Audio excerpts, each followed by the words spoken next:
Assalamu alaikum heɗitoɓe tedduɓe, barka men wonduki nder taskaram kubaruji ɗi sakiraɓe rediyo Kano. Hande altine nogas ina yabre lewrugo aɓuru tande 2022 hoti nogas go abre lewru sappordu rajibi hitande 1443. On jaɓɓama sanne nder kubaruji men ɗi hande. Janganowo on ɗi Suraju Ibrahim Muhammad Tete.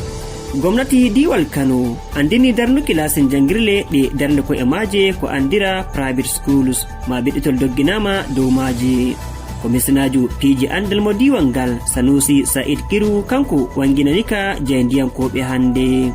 Jabrude nden hosama ɓawo jomu jangirde Noble Kids yarama heytordu hande tumiteɗo iwaruki Hanifa Abubakar ɓingel dewel gel duuɓi 5 to jangirde mako. O wi'i gomnati tiggal komitiru wiɗitaki dow jangirle ɗen bo ɓe andinay laabi tokkiteɗi gam biɗitol dow jangirle nder diwan ngal.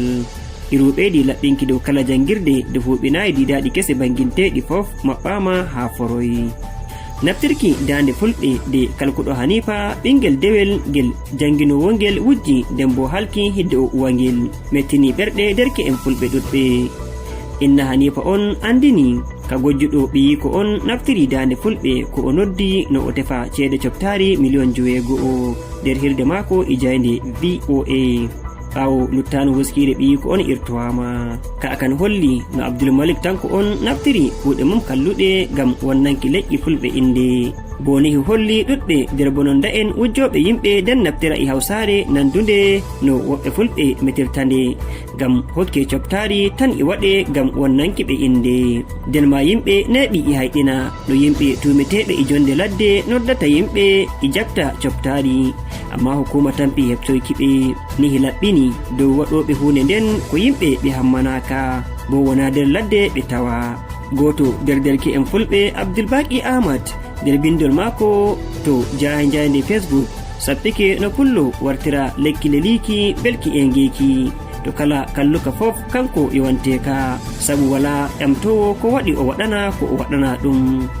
Hukuma polisaɓe diwal Kano andini dow woɓɓe sukaɓe guli jangirde de jawmire tumete e waruki ɓingel dewel gel duuɓi 5 to pattude to ɗum waɗa nder gallure Kano. Warki joni wala nangaɗo nder waɓɓe bononda kan bano kalanowo taadiɓe ɓen SP Abdullahi Haruna Kiyawa andini jayde BBC Hausa. Balɗe caliɗe min andinino on dow ɓingel dewel gel duuɓi 5 Hanifa Abubakar warama ɓawo ardiɗo jangirde to gel jangata wujjingel yarnigel toke nden uwingel jajel jangirde nden. Kubaruji laɓɓini dow o jaɓi ceede coptari ɓingel ngel. Joni bo en dillana ka nebban petur jam.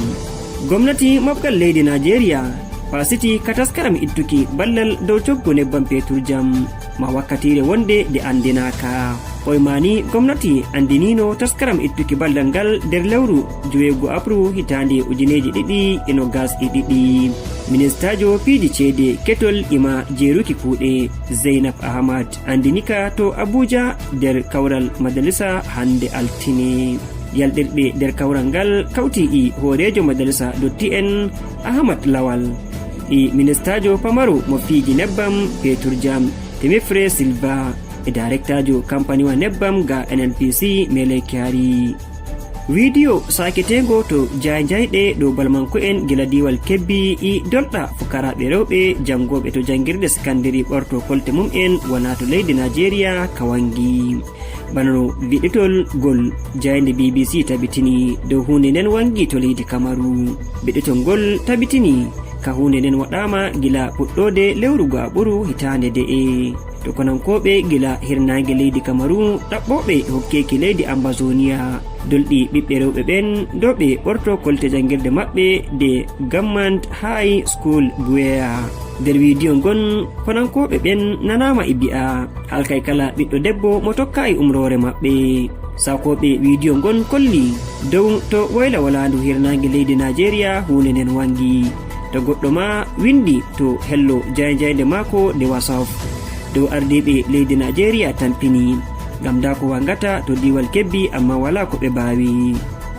Kubaruji gila ci'el don to diwal Plateau bangini wiki yimɓe ci'el ngel kultodi sanne ɓawode balmanko en jaari kippol to gasirle Kannyeri ci'el ngel tawangel nder hukuma pamara ka Jos Woylari ha ma ɓe piɗi yimɓe nayo ɓe bari ɓe ɗon e ɗon.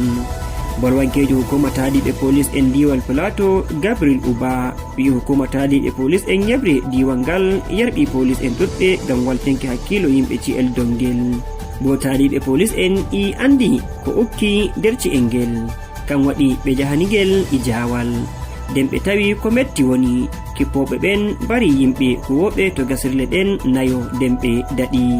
joni bew en dilla ka leyɗe yaasi.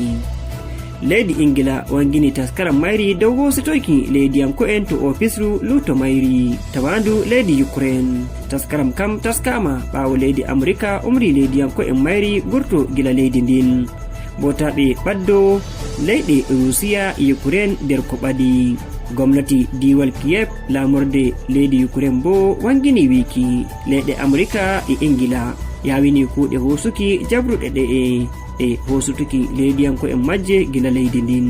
kangal bo dental leyɗe Europe ngal wangini wiki ngal hoccata jabruɗe e leyɗe Amerika e Ingila ɗen kocci kono laati leydi Germany hokki leydiyanko en mayri cuɓol dow ɓe jooɗo ma bo ɓe burto leydi Ukraine ndin.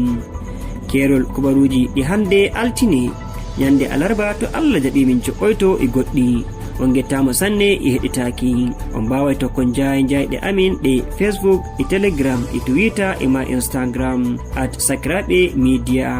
non ma on mbawai bindanon min dow email sakiraɓemedia@gmail.com. dow darde hudiɗɗeraɓe am Hamidou Jaɓɓule Nasu Yusuf min janganɗo on ɗi hande Surajo Tete wiyata on jarama siwte jam.